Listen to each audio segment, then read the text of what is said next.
Okay, so here we are. We've got our sheet of plastic ready to get this dragon's tail marked out. First thing I'm going to do is I'm just going to mark off just roughly the 750 by 750 square that this needs to stay in. And I'm sorry, but the back of my head is going to be in the shot quite a lot, but that's the only way really that I can show it. So I do apologise, but it's just the way it is, I'm afraid. Right, now I think I just checked. I think that most of this is actually in the shot. It doesn't really matter because I mean our bit is going to be in that area, so I'm not too bothered about this outline. I've actually marked this in whiteboard marker because once I'm finished with it, you know, I can wipe this off. It's not gonna, you know, it's not gonna confuse me with another job that I use it for. So there's our 750 by 750 square. Now, what James already got is this dragon base cut profile, and I know that's about 14.5 inches long. So again, I'm just going to mark that rough across there.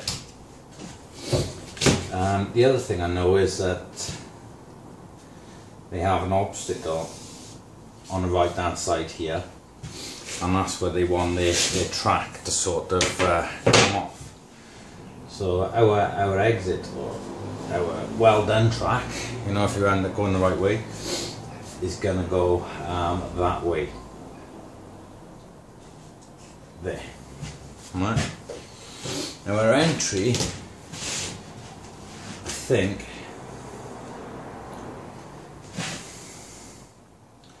might have to move this back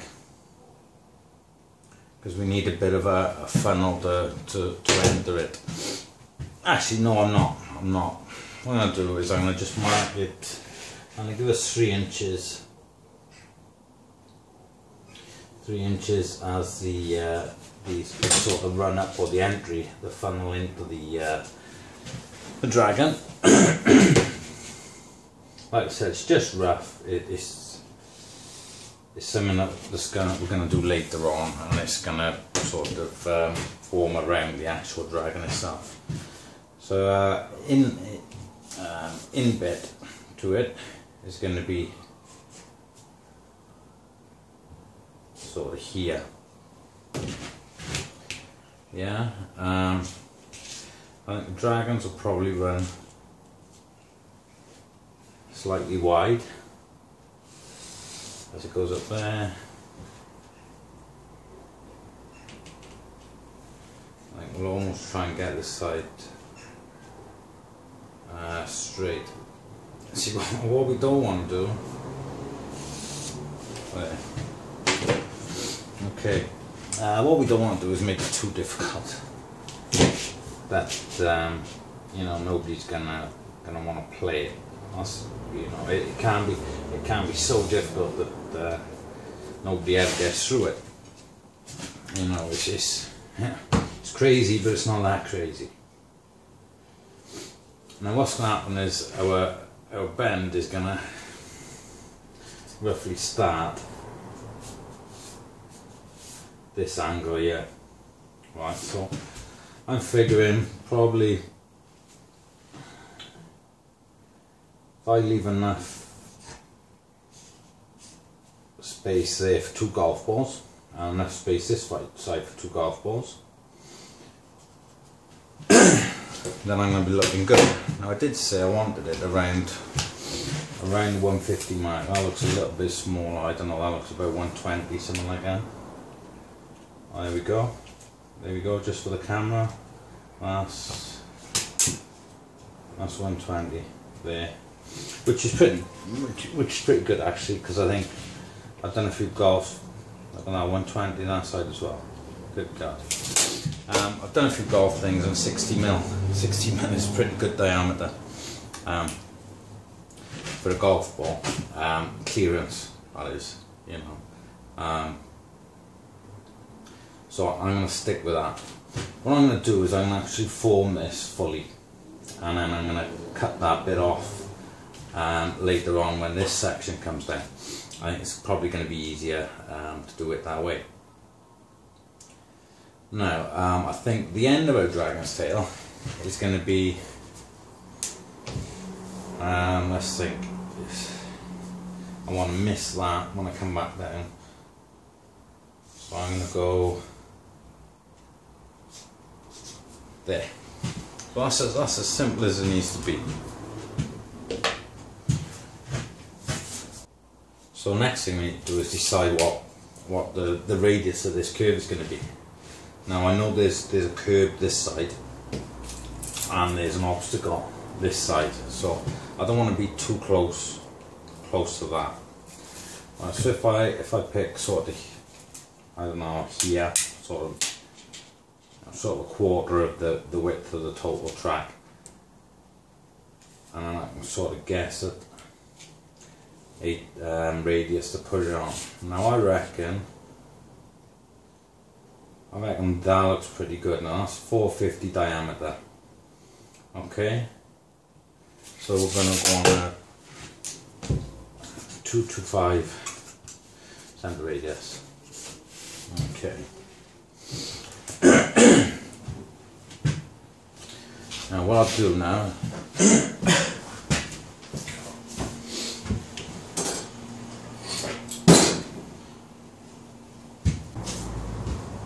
put all these tools away this morning when I was doing some welding on here, and now I can't find half of them. So right, there's that.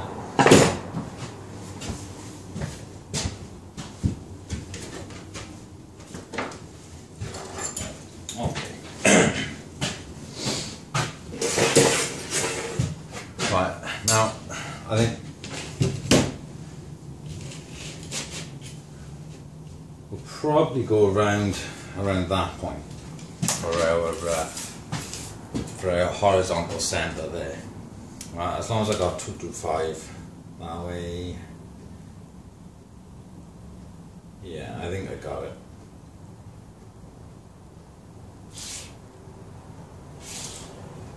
Yeah, okay. Yeah, that gives me metal. So all I'm going to do is I'm going to roughly put this straight across. So I'm only measuring off the actual these sheets, by the way, are pretty square. Pretty good actually. Yeah. Okay. These sheets are pretty square. So I mean, I haven't really got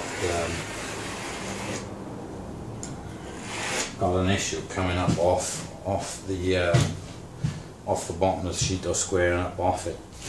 You know, they're usually pretty good. I'm not sure if you can see that. Let me just check. Okay, it was sort of a good job I checked then, because I did notice that the top of that isn't really in the shot. But like I said, it doesn't matter. You know, what we're doing is going to be in this area, yeah. Okay, so it looks like you can see that, you know, all right. I mean, once I've laid it out, perhaps I'll blue it a little bit. Right. Okay. So we've put in our baseline. What we're going to do now is we're going to pick pretty much a point along this section here.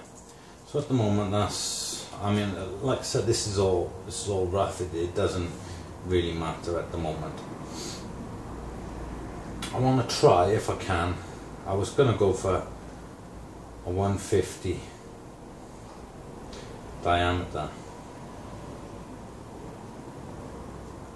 I'm not sure if that's gonna. No, it'll be good, because I think we'll cut it out there and we'll have a little hole perhaps coming out to the the tail. Right, okay, we'll go for that. I'm just going to put a mark there.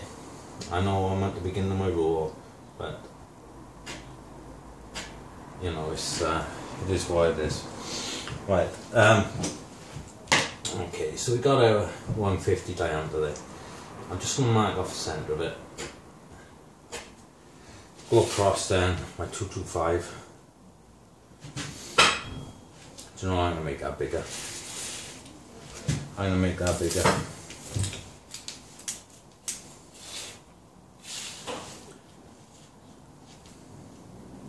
I think I'm going to go for 300. Okay, we'll go for 300 centre. I'm going to mark them off it. Okay, there you go. This is a policy, you know, when you spend a career working to somebody else's dimension drawings, you get institutionalized a little bit, and you tend to go a bit mad when somebody says it gives you free rein. I see how I'm. See, that's not going to be any good there, is it? Right, okay. I think what I need to do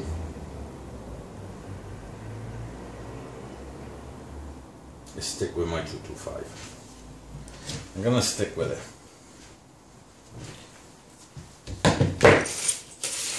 So I'm going to mark off my 225. Yeah, we tend to go a bit, get a bit excited when you know, people give us free rein to invent whatever it is that we feel like inventing. You know, and pay us to do it as well. You know, you don't get not many better jobs than that. Okay, so I'm going to swing my centre radius right.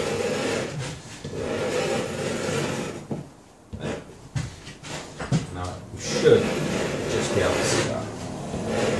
You should just be able to see it. I think, you know, you probably can't have had a look, but you can see what I'm doing anyway.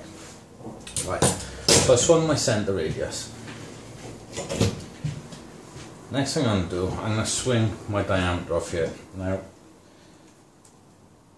I've picked 150 as a diameter, but whenever we develop a pattern and it's for something that's going to be rolled, and you know, it's the plate has some thickness to it. This, you know, I wouldn't have plate thicknesses allowances if, I don't know, it was you know, 0.5, 0.6, 0.8 even, you know, I wouldn't allow.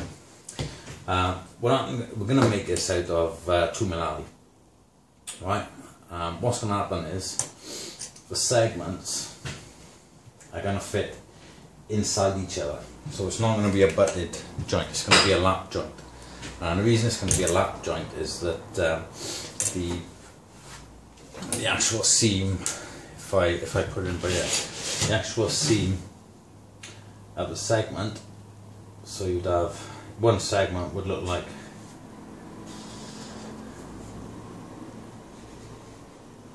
that, so that would be one side, and then I think we're going to have this effect, yeah, on the rest of the segment. So obviously I don't want to have to cut this side like that to match it and then to butt weld it.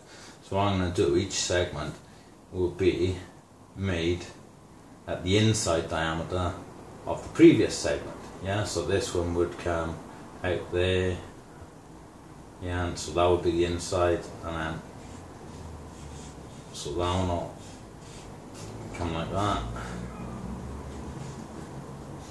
There. And what we'll do, I think we'll put some nice TIG beads in here.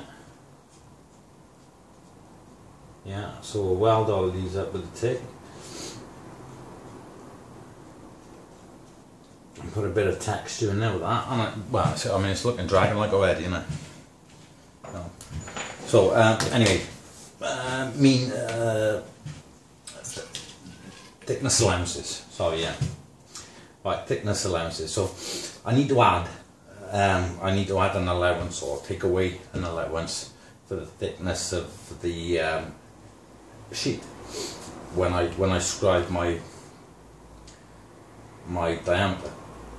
Now, whenever we do a pattern or development for something that's going to be rolled, something that's round, generally, we always work to the mean diameter. Yeah, so the average diameter.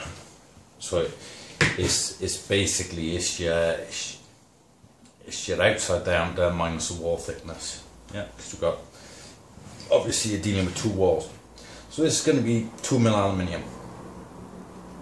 So I'm gonna scribe a diameter on there for 148mm. Yeah.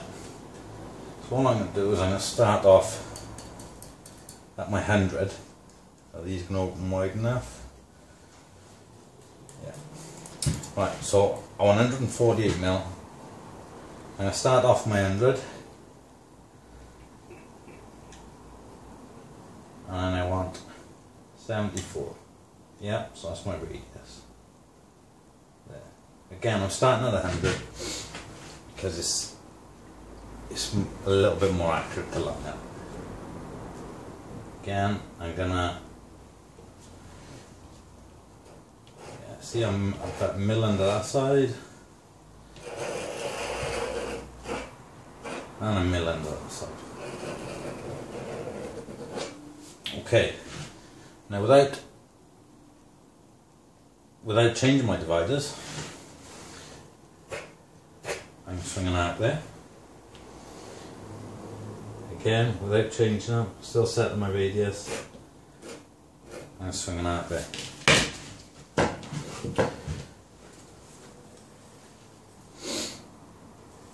And take these slightly larger ones and I'm going to set them randomly at a distance that is larger than the radius of that. Okay. The reason I'm doing that, I'm going to set up on that point. Again, I need a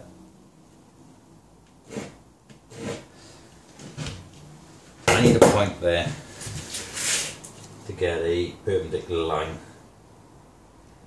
through the plan of the diameter. Okay, again, these haven't been touched, still set at the radius. I'll swing off that way, off that way. Okay, now just to check, because it could be, it could be a little bit out, if I'm out there or there, wherever I swing from, it could be a little bit out. So what I'm going to do is I'm just going to check them off, just to see how close I actually am. Okay, so I'm picking up on both of them. So that's a good start. Yeah, okay, I'm picking up on that one. And you can hear that. There, you can hear it going across there. What's now? Okay, I'll take it back this way now. Yeah, I'm picking up on there. And I'm picking up, I'm slightly over there. Not enough to worry about. Okay, now I'm going to put these to one side. And I'm going to forget about them for a minute. I'm going to leave them set as they are. Put them to one side. Okay, so I got my diameter set that side. Now the other thing I need to do is mark where my end is going to be. Okay. Well, what I'm going to do, I don't think I'm going to pick it too willy-nilly, because I need to be able to keep all the segments standard, so that you haven't got all small shaped segments in there to make it look a bit odd. I'm looking for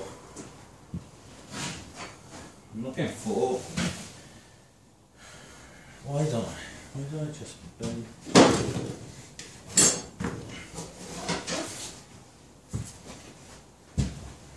Okay, right. So like I said, I'm gonna pick an angle, basically, pick a known angle, so that you know, I can divide this up. Now before I divide, obviously, before I pick the angle, what I'm going to do is I'm going to split this into segments. What I'm going to do, again, there's a lot of divider work in this.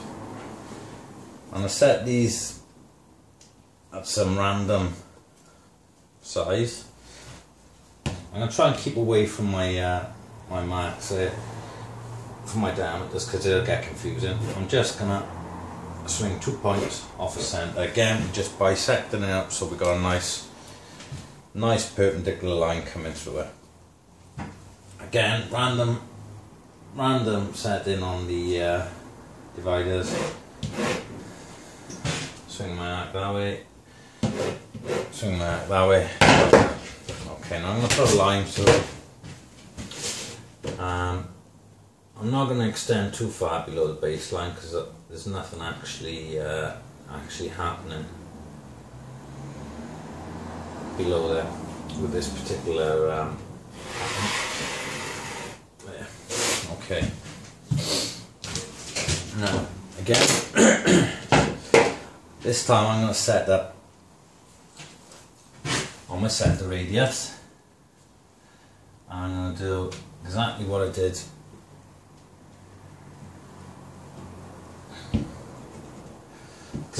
with my diameter. I'm going to divide them up, yeah, into equal. Okay, that's good. Into equal parts. I'm going to put one down there as well as a reference for bottom arc. Swing that way. Swing that way. Next thing I'm going to do, that's okay. Okay, I'm happy with that. Right, obviously I haven't got this point here to swing that way. So what I can do is I can just take the caudal length from any one of these, because they should all be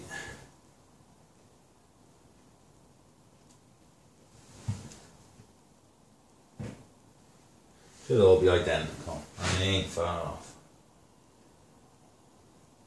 Swing it that way, just to check. See, I'm a little bit out, I'm about to mill out. I'm not going to worry too much because it's only divisions for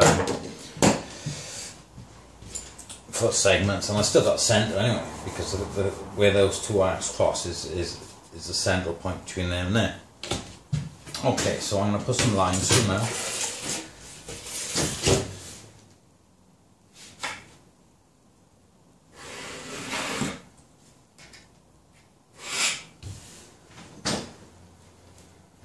I'm going to take it through a bit further.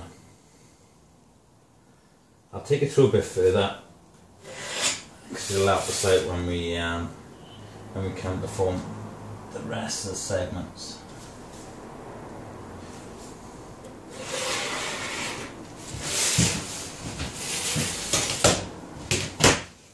Should, by rights,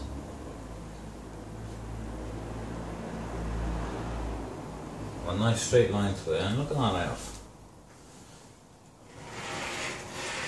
And come right through it. There we go.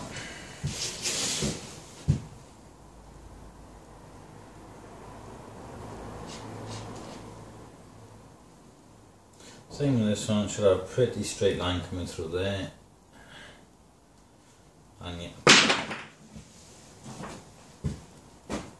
And yeah, okay. Ah, look, see? I've spoiled the old pattern now, haven't I? Spoiled the old pattern. Right, okay. So we had to pick a point for this. Now, by the look of it, I mean, I think we're going to have to choose this one, yeah. Yeah, so that's going to be the end of our last segment. This one's going to be a bit far. If the ball comes off, it's going to end up hitting that, and that's going to be no good. Okay, now, then we need to pick a diameter for our last one. Yeah? So we've got 150 there. Like I said earlier, I've done a few golf things before, and 60mm diameter is a pretty good size to clear a golf ball through.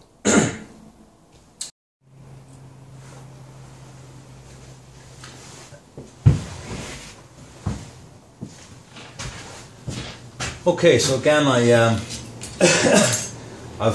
took my off camera and the battery's gone, or I've run out of memory or something, and I stopped recording until I go back and look at the footage. I'm not exactly sure where it stopped, so I'll give a quick, very quick synopsis of what's happened. We put our centre radius in, we split it up into segments, we figured out what diameters we're going to need to get down to our finishing diameter through the segments.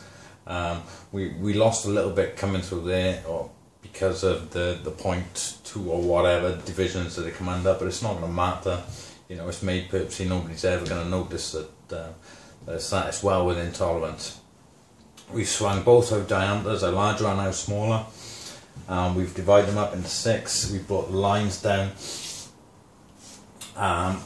perpendicular to the ends of the segments. Next thing we need to do now is we need to draw this projection here. Yeah, this, it's not an ellipse, right? You would imagine, because this it's tilted, it's on an angle, it's ellipse, but it's not. It's circular. Right, and what we're going to do, if we can, is we're going to drop those lines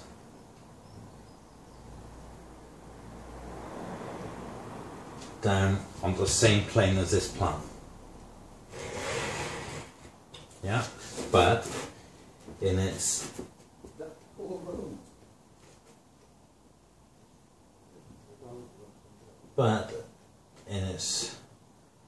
relevant position in relation to it. Okay, now it'll become a little clearer why I'm doing it now. We haven't really looked at triangulation, or how it's done, or how it works. But it's essential in triangulation to have a plan view and an elevation. That's basically what triangulation does. Should have come down a bit further with that. Basically, what triangulation does is it splits a surface up into triangles. Yeah. And basically the idea is that if you can get, obviously you need 3 coordinates to be able to draw a triangle. If you can redraw them triangles laid out next to each other in the same order, then you can recreate a flat pattern for this. Yeah. And the most important thing that we need to find are true lengths. Yeah. Now we can get, there's one true length, or there's 2 true lengths on this outer edge there. That is a true length. That is the true length of that section, or that point on that cone. Right, and this is also. The rest, because it's doing that, are not.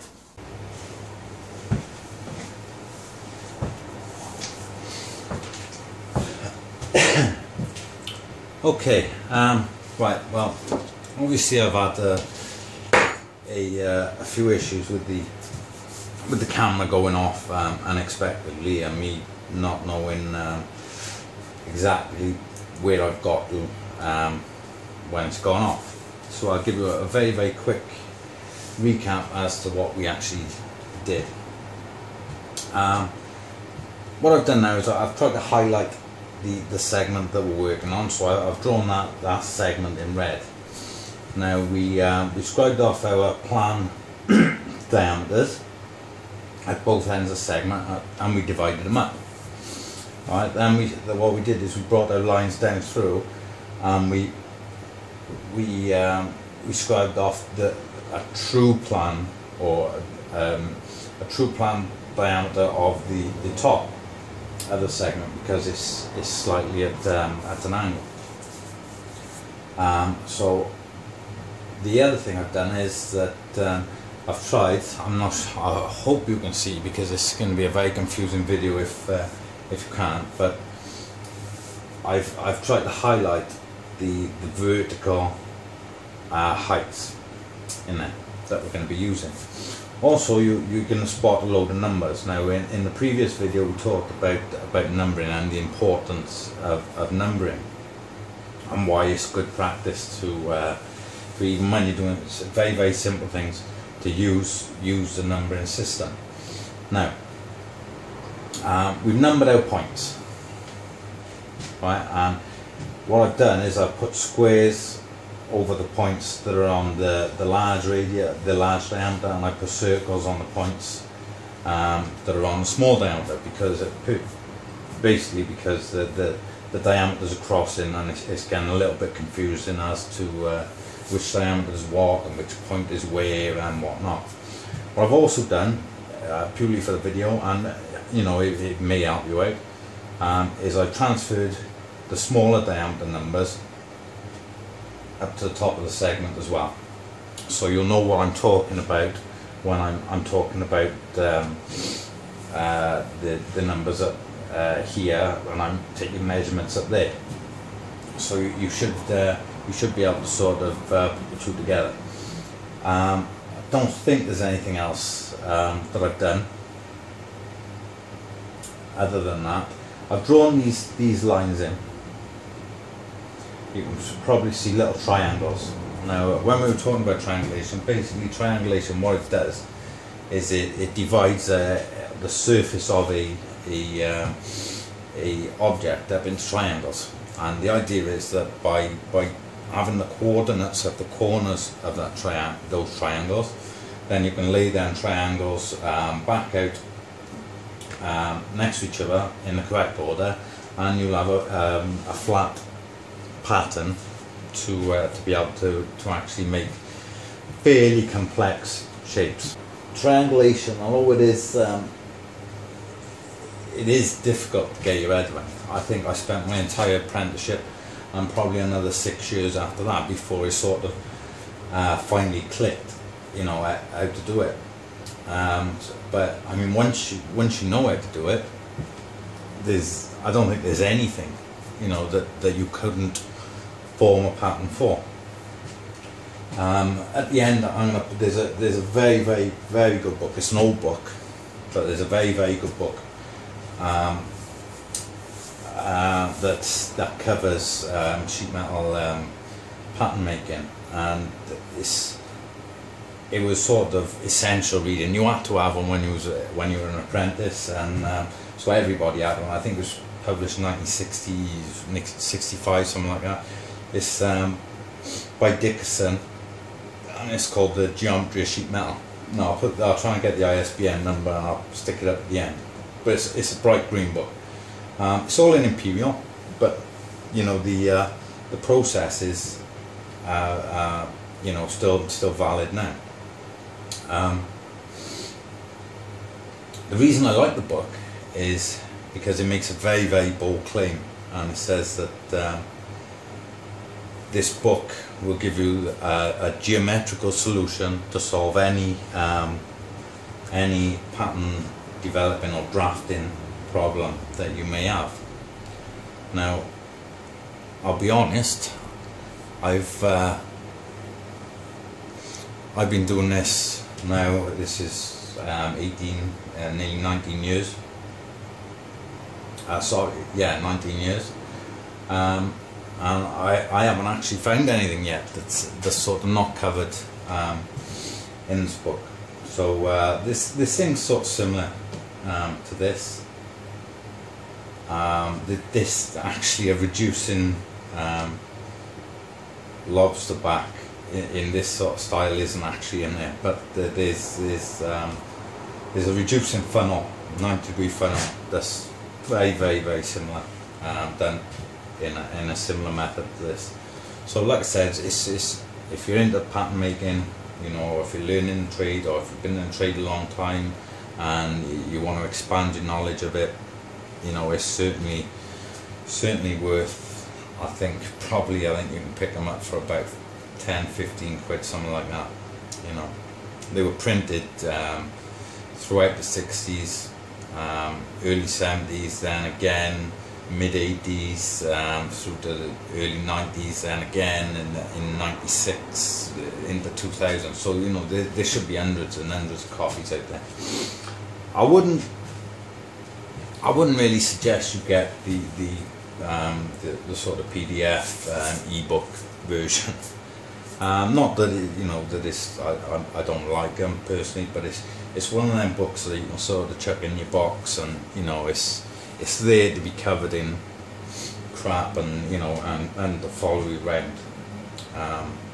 Whereas the ebooks tend not to be so useful in that sense. Right, let's get on with it.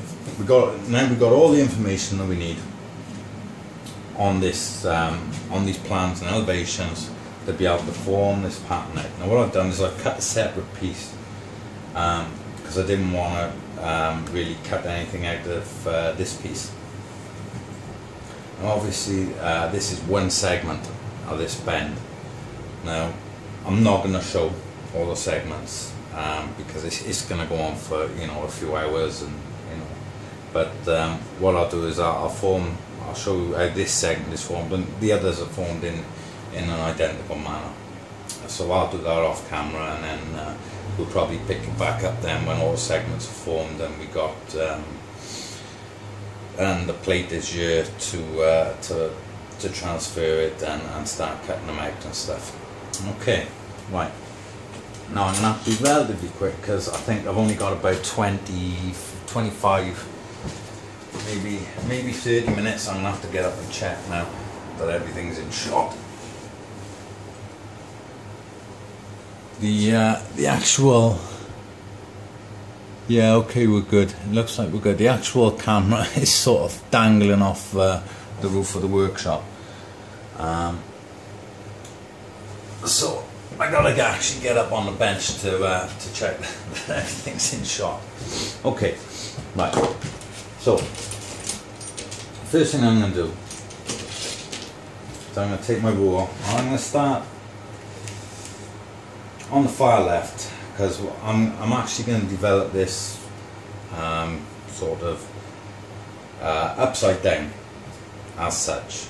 So my development work is going to be on the back of my plate or on my sheet, you know, and when I put it onto plate, I can mark it the right way around. I'm going to roll it, and any marks or misses that I get with the scribe are going to end up on the back of my plate.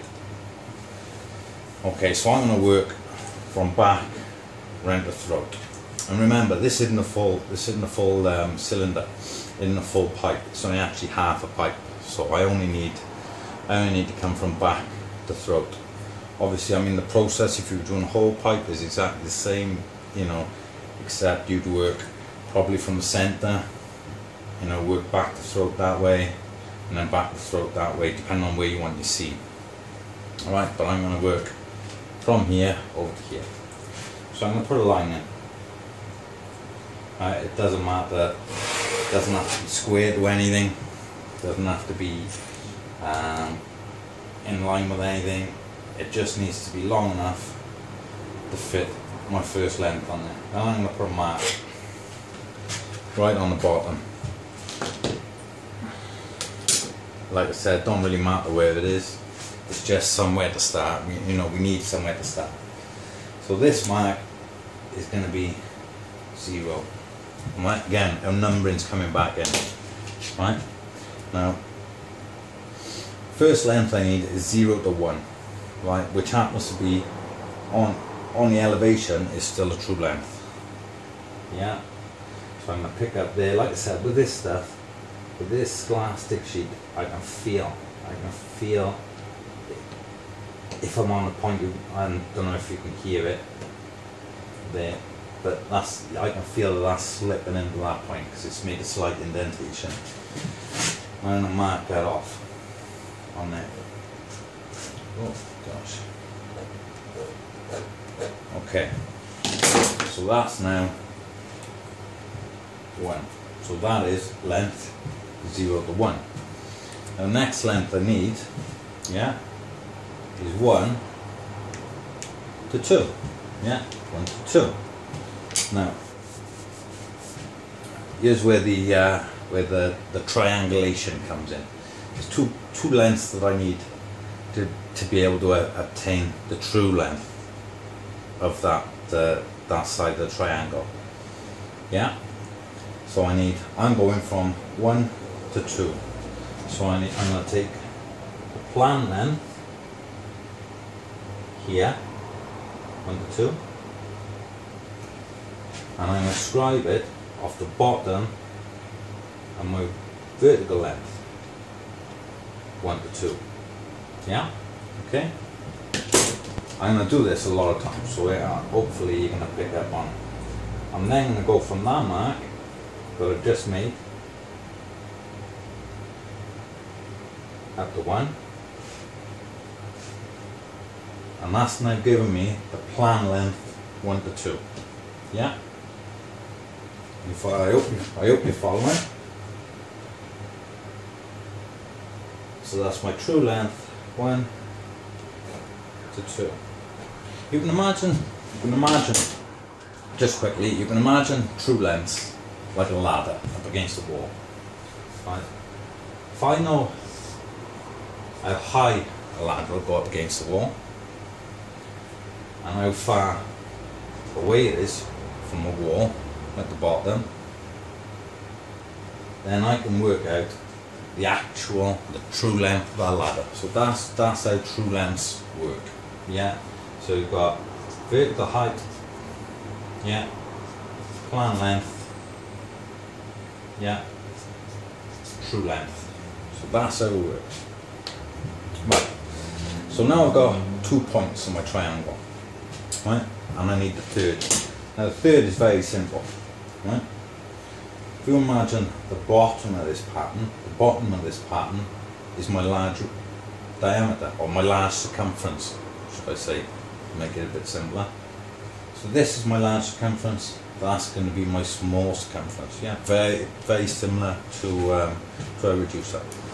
So now I'm going to take my caudal distance from my plan from 0 to 2.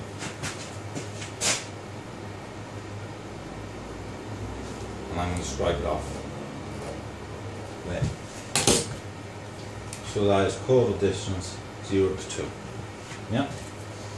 Okay, so the next one I need now is 2 to 3. Yeah? So I need to go back up to there. I'm making triangles. So there's one triangle. Now I need 2 to 3. So again, I'm going to take plan length 2 to 3. Yeah? And I mark that off against my vertical height 2 to 3. Give me my true length.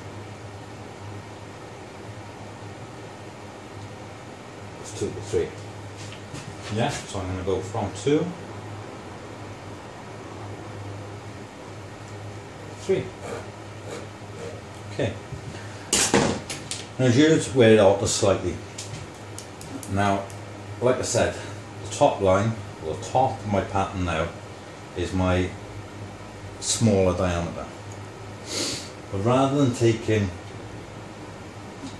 my caudal distance from here, I need to take it from this one that we divided up, because that's not a true diameter, that's a planned diameter, yeah? So this large diameter at the bottom is an actual diameter, small diameter at the top is an actual diameter, this here is a planned diameter, yeah? So if I mark my caudal distance off here, I'm going to end up too small because I haven't got a circumference, yeah? So now I need to take 1 to 3 off my actual diameter. So again, it's just caudal distance, 1 to 3. Yeah, I can feel him in there. And I'm going to mark him off.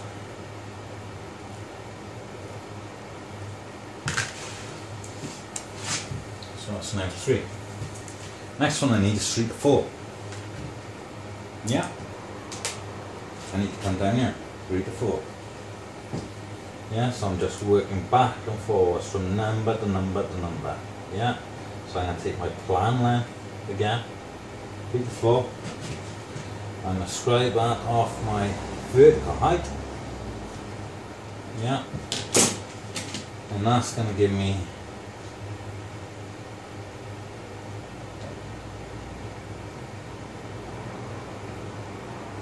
my true length for 3 to 4. Simple. Yeah. Again, next one I need now is 2 to 4. Yeah. Caudal length again off my actual diameter. Yeah. Yeah. So that's 4. Okay. So now I'm going 4 to 5. Again, plan length, 4 to 5, there. Swing that off my vertical height of 4 to 5, will give me my true length, 4 to 5.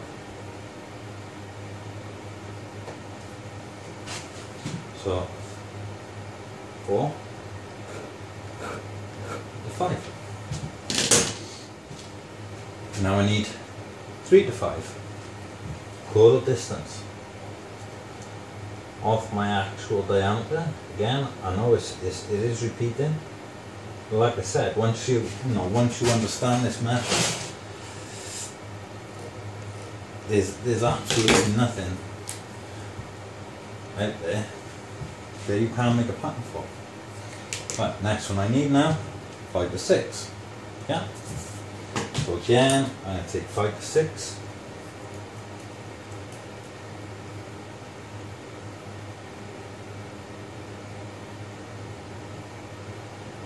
Five to 6.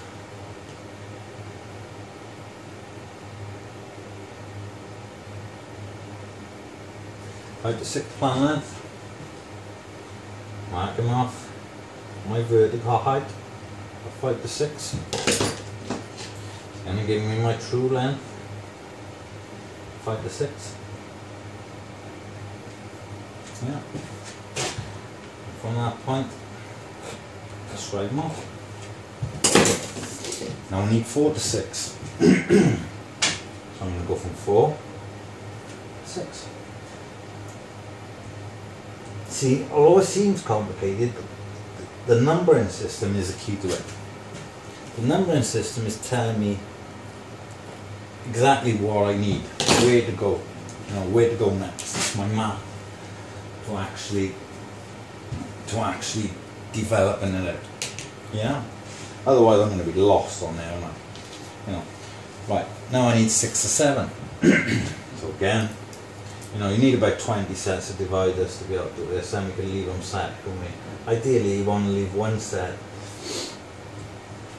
at your top caudal distance, your small caudal distance, and then leave one set at your larger diameter caudal distance, and just use one set then to come off between them.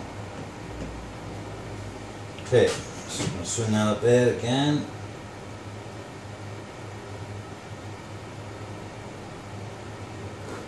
Okay, now we need 5 to 7, taken from our actual diameter at the top.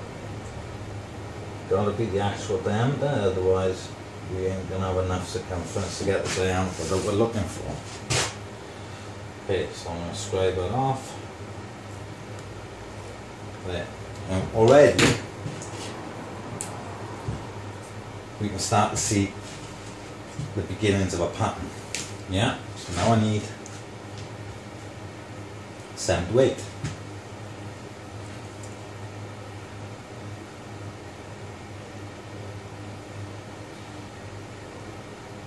Yeah, 7 to 8. Scribe off against my vertical height of 7 to 8. Yeah. Take that distance. Yeah.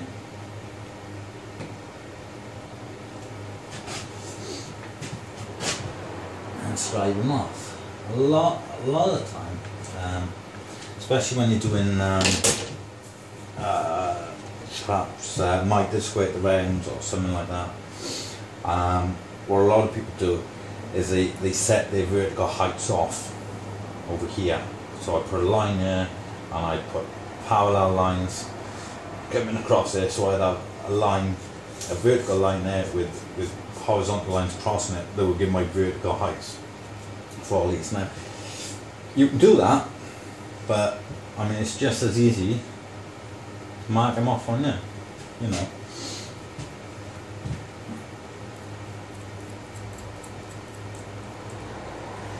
Okay, so my next point now is 6 to 8.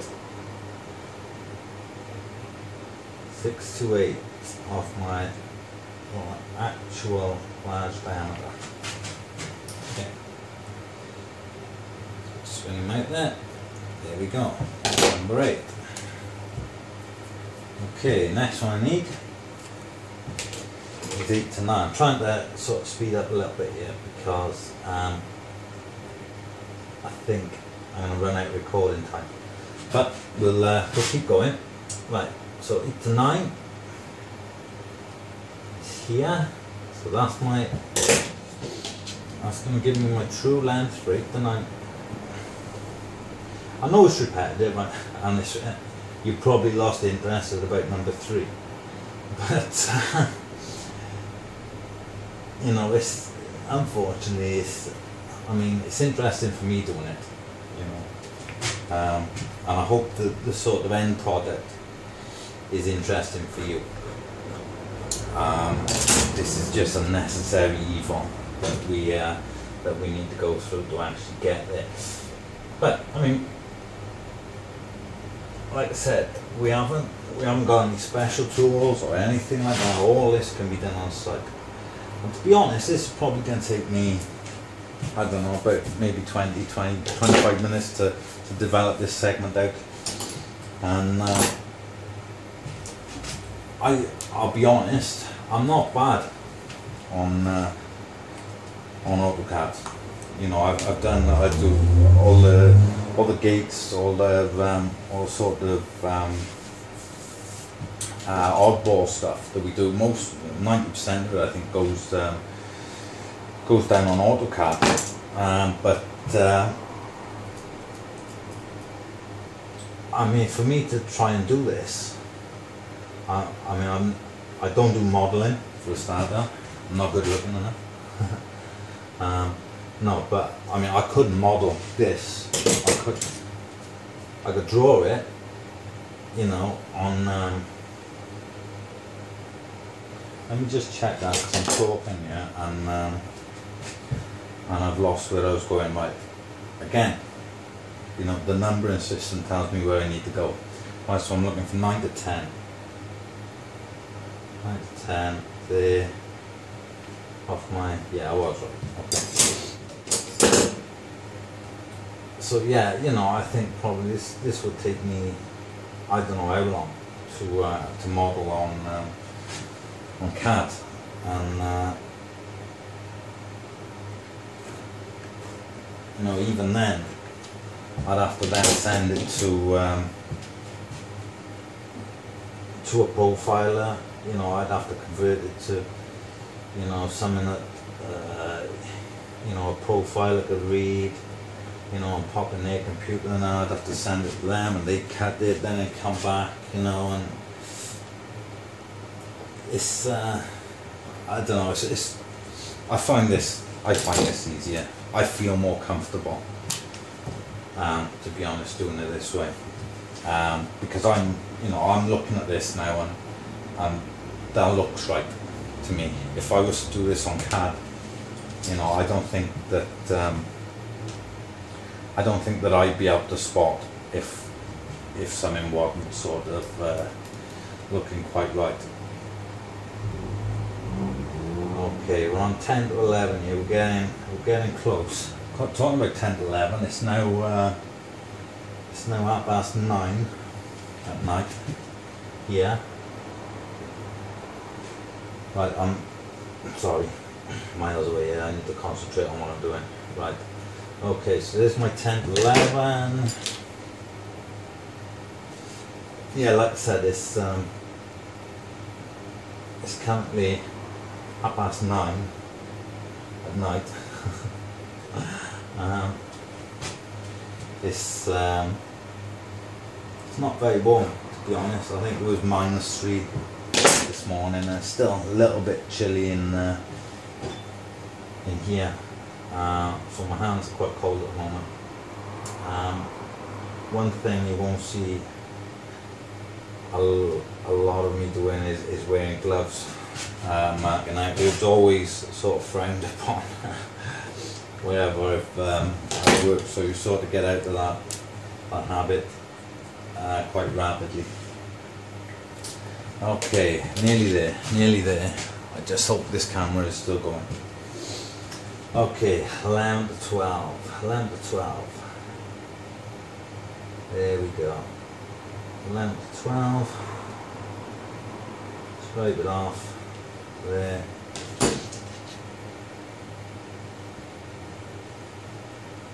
Here's my true length. 11 to 12.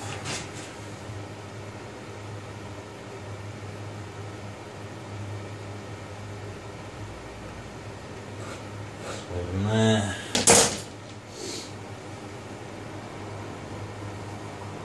10 to 12 of my diameter. There. Now it's always worth checking. I'm not going because I don't think I've got time, to be honest. It's always worth checking that these distances, these caudal lengths are the same, because they need to be. You can end up running out and your pattern's not going to work out. Right, the last one now is 12 to 13, which just so happens to be a true length anyway. So we don't need to develop that. Actually, you can see it's developed there for you. There's a vertical height there. That's the distance, and that's the actual, 180-degree point on the segment, the actual true throat of it. So we don't need to develop that out. That's already a true length. Okay, we'll scrape that off there. I'm getting excited now, you can tell, because we're getting to the end of it. Again, caudal length off our actual diameter. Don't make the mistake of taking it off your planned diameter, because it ain't gonna be right. 13, and voila. Now, what's that, everybody says? Now, basically, if we join up these points, hang on, I gotta check this camera, because if I'm going through this for nothing, I'm going to be very upset. No, we're all good. Okay, we're still going. Okay, so if we join up these points, now I'm going to do it with a roll. Right, now you can do it with a curve. Curve draw, if you want.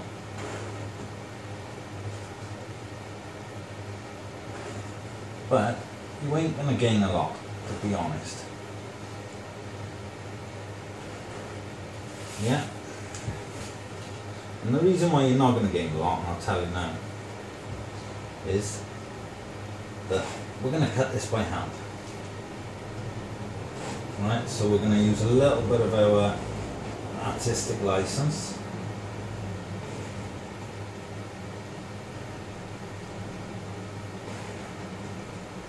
To put some curve in it. Right, you can already see it now. Again, I could have worked off 24 lines here. You know, I could have worked off 24 lines. It would have given me points in between them to work with it, which would have given me a little bit more sort of curve to it.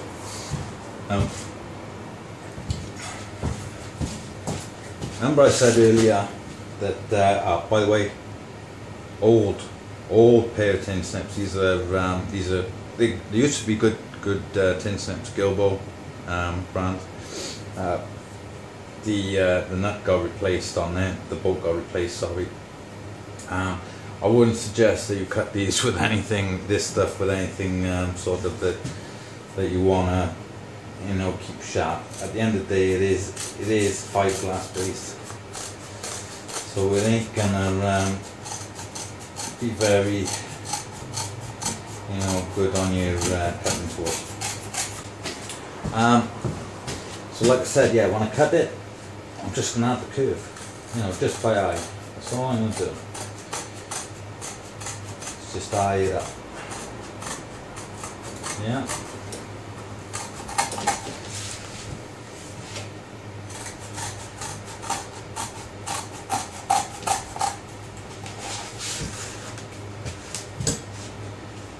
Okay. Oh, look at that.